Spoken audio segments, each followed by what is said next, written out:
She sat at the edge of the wooden bench like she always did, still, centered and wrapped in a lavender shawl that carried the scent of rose water and old paper. At 92, Miriam Kessler didn't look fragile. She looked complete. Her silver hair, pulled back into a careful bun, crowned her like a wreath of soft moonlight. Her eyes, pale blue and always searching, had seen nearly a century pass before them. Yet today, they flickered with something unusual. A decision. In the town of Willow Ridge, Miriam was a quiet legend. She wasn't famous, not in the way television or headlines make someone known, but she was remembered. For her laughter that made you feel warmer in the coldest months. For her stubborn kindness, even when the world wasn't kind. And for the pact she made 73 years ago, a pact no one knew about until now. Miriam had gathered her things with deliberate grace that morning, a letter in an envelope, a pair of pearl earrings wrapped in velvet, and a small, faded photo of 3 girls at a summer fair in 1952, arms slung around each other like ivy, laughing at the camera, unaware that the world would one day try to pull them apart. What no one knew, not her caretaker, not the neighbors who waved from porches, not even her grandson Ben, was that Miriam had been waiting for this moment for decades. A quiet finale to a story only she remembered fully, until now. That summer of 1952, Miriam was 19. She just graduated high school and was working at a local bookstore. It was a magical summer. Not because of what they did, but who they were when they were together. Miriam, her best friend Lottie, and the wild-hearted Claire, 3 girls bound not by blood, but something stronger. Understanding. They called themselves the Magnolia Sisters. Not because they were delicate. Magnolias were strong. They bloomed in storms, on crooked branches. And that's what they felt like, unbending, proud, full of dreams too big for the world they lived in.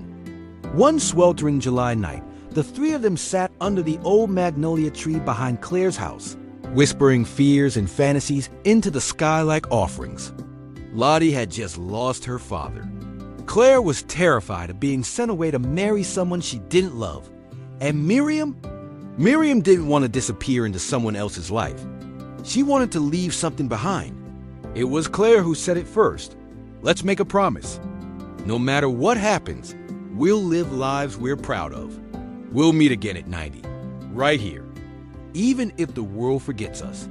They laughed, made a pinky pact, even carved their initials into the tree trunk. The kind of promise only teenagers make sacred, unrealistic, immortal in the way youth always believes it is. Then life happened, in all its unpredictable, brutal, and beautiful ways. Claire disappeared a few years later. Her family moved her overseas. Miriam and Lottie stayed in touch through letters, occasional phone calls, then less frequent holiday cards. But the bond stayed, quiet, waiting. Miriam married, raised 2 children, lost one to illness, watched her husband fade into dementia, and buried him in the winter of '98. Lottie became a school teacher, never married. And Claire? She was the mystery. Until today. Miriam opened the letter that had arrived 2 weeks ago. It had no return address, but she knew the handwriting. It simply read, July 16th, noon, the magnolia tree. One last time. See. So here she was, sitting at the edge of the bench, next to the tree whose roots had drunk from 70 years of rain and memory. She didn't expect them both to show. Honestly, she didn't expect either to, but hope was a funny thing. It aged well when fed with patience. And then she saw her. First a silhouette, then a face. Lottie, her eyes a little dimmer, her steps slower but unmistakable. No words, just a long, deep hug. That kind you only get once every few decades. The kind that forgives the years. They sat, talked about everything and nothing. Shared biscuits Lottie had baked that morning. Recounted the story of their first crushes and first heartbreaks like folklore. Then came the moment that made Miriam's heart stutter. A cab pulled up down the lane, and from it stepped a figure with a cane, a wide straw hat, and a determined expression. Claire. Time had rewritten her face. soft as sharp angles, added a map of lines. But the fire in her eyes? Still there, undimmed, even after all this time. The three women, now in their 90s, embraced as if they were 19 again, clinging not just to each other, but to the girls they used to be. There were tears, laughter, apologies, and silences that said more than any sentence could. Claire had lived in Italy for years, married twice, lost a son in war, survived breast cancer. She tried to find them years ago, but life had a way of moving people around like puzzle pieces that never quite fit again. But she remembered the pact she always had, and something in her heart told her it was time. They spent hours under that tree.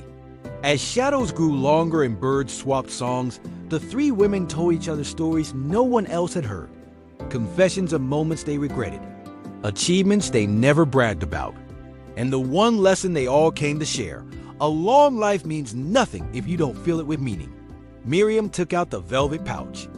Inside were the pearl earrings her mother had given her when she turned 21. She passed them to Claire, who gasped. "These are..." "They were meant for the next one to remember us," Miriam said. Claire nodded and reached into her own bag, a folded map.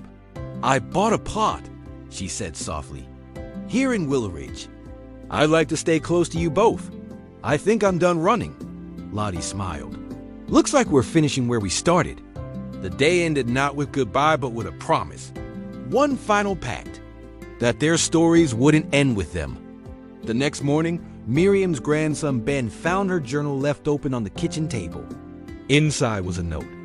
"We think aging means fading, but for some of us, aging is when we finally come into full bloom. If you find this, tell them. Tell them about the girls who made a promise and kept it.